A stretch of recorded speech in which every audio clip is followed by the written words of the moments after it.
சென்னையில் விநாயகர் சிலை ஊர்வலத்தை முன்னிட்டு திருவல்லிக்கேணி நெடுஞ்சாலையில் தடை செய்யப்பட்ட பாதை இரும்பு முள்வேலி தடுப்புகளால் மூடப்பட்டது. ஊர்வலம் தொடர்பான கூடுதல் தகவல்களை தருகிறார் செய்தியாளர் சரவணன். சரவணன், வணக்கம். விவரங்கள் என்ன சரவணன்?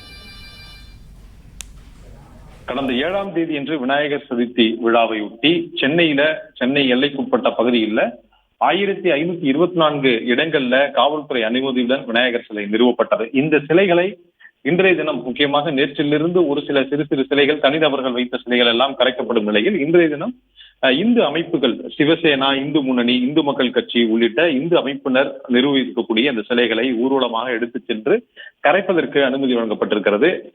சென்னை காவல் எல்லையில் மட்டுமே 4 இடங்கள்ல நீலாங்கரை பல்கலை நகர், அதே போன்று பட்டினப்பாக்கம் சீனிவாசபுரம் பகுதி, காசிமேடு மீன்பிடி துறைமுகம் அருகே, அதே போல திருவொற்றியூர் பாப்புலர் எடைமடை, இந்த பகுதிகள் எல்லாமே இந்த சிலைகளை கரைப்பதற்கு ராட்சத கிரேன்கள் கொண்டு அந்த சிலைகளை கரைப்பதற்கான ஏற்பாடுகள் செய்யப்பட்டிருக்கிறது. அதேவேளை பாதுகாப்பு ஏற்பாடுகளை பொறுத்தவரையில 16,500 போலீசார் சென்னை முழுவதும் பாதுகாப்பு நிலையில் இருக்கிறார்கள்.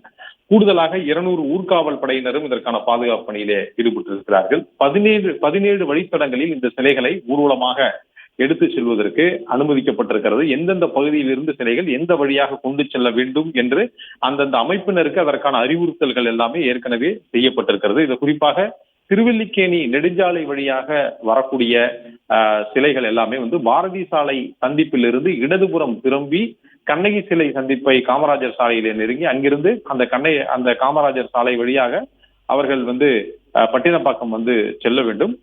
ஆனால் இது ஒவ்வொரு முறையும் 1996 இது திருவல்லிக்கேணி நெடுஞ்சாலையில நேராக அதே நெடுஞ்சாலை சென்று ஐசோஸ் வழியாக செல்வதற்கு முயற்சிகள் நடக்கும். இதனால இந்த பகுதி தடை செய்யப்பட்ட பகுதியாக, அதாவது ஊர்வலம் செல்வதற்கு தடை செய்யப்பட்ட பகுதியாக காவல்துறை தொடர்ந்து இந்த தடையை அமலில் வைத்திருக்கிறார்கள். 96 நடந்த இருதரப்பு மோதல் காரணமாக இந்த தடை தொடர்ந்து நீடிக்கிறது நீதிமன்றத்தினுடைய உத்தரவுப்படி.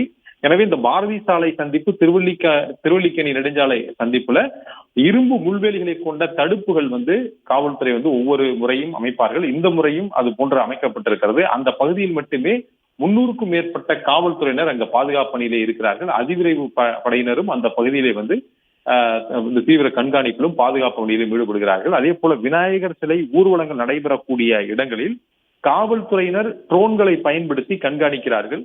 அதில் வரக்கூடிய நபர்கள் எதுவும் ஆபத்தான முறையிலே அந்த சிலைகளின் மீது ஏறி அமர்ந்து கொண்டு வரக்கூடாது, விபத்துகளை ஏற்படுத்தக்கூடிய வகையில ஊர்வலத்தில் ஈடுபடக்கூடாது போன்ற அறிவுறுத்தல்கள் எல்லாம் காவல்துறையால் செய்யப்பட்டிருக்கிறது. அதே போன்று மற்ற மதத்தினரை தூண்டக்கூடிய வகையில அல்லது அவர்களை இழிவுபடுத்தக்கூடிய வகையிலான வாசகங்களை சொல்லக்கூடாது, பிரச்சாரங்களை மேற்கொள்ளக்கூடாது என்ற அறிவுறுத்தலும் செய்யப்பட்டிருக்கிறது. இவற்றை கண்காணிப்பதற்காக இந்த விநாயகர் சிலை ஊர்வலங்கள் நடைபெறக்கூடிய பாதை முழுவதுமாக காவல்துறையினர் தீவிர கண்காணிப்பிலேயே ஈடுபட்டிருக்கிறார்கள். தற்பொழுது திருவல்லிக்கேணி நெடுஞ்சாலையில் வழியாக வரக்கூடிய சிலைகள், பிரபலமான விநாயகர் சிலைகள் எல்லாமே ஒவ்வொரு வருடமும் அங்கே அமைக்கப்படும். அல்லிக்கேணி ராஜா என்ற பிரபலமான விநாயகர் சிலை அந்த வழியாகத்தான் வரும். அதே போல ஜாம்பஜார் ராஜா என்ற ஒரு விநாயகர் சிலையும் அந்த திருவல்லிக்கேணி சாலை வழியாக, அந்த சர்ச்சைக்குரிய அந்த பாதை வழியாகத்தான் கொண்டு வருவதற்கு முயற்சிகள் நடக்கும். எனவே அந்த பகுதியில மட்டுமே பாதுகாப்பு பதற்றமான பகுதியாக காவல்துறையினர் கருதி அங்கே கூடுதலான பாதுகாப்பையும் செய்திருக்கிறார்கள். இதே போன்று காமராஜர் சாலையிலும் முழுவதுமாக பாதுகாப்பு ஏற்பாடுகள் செய்யப்பட்டிருக்கிறது.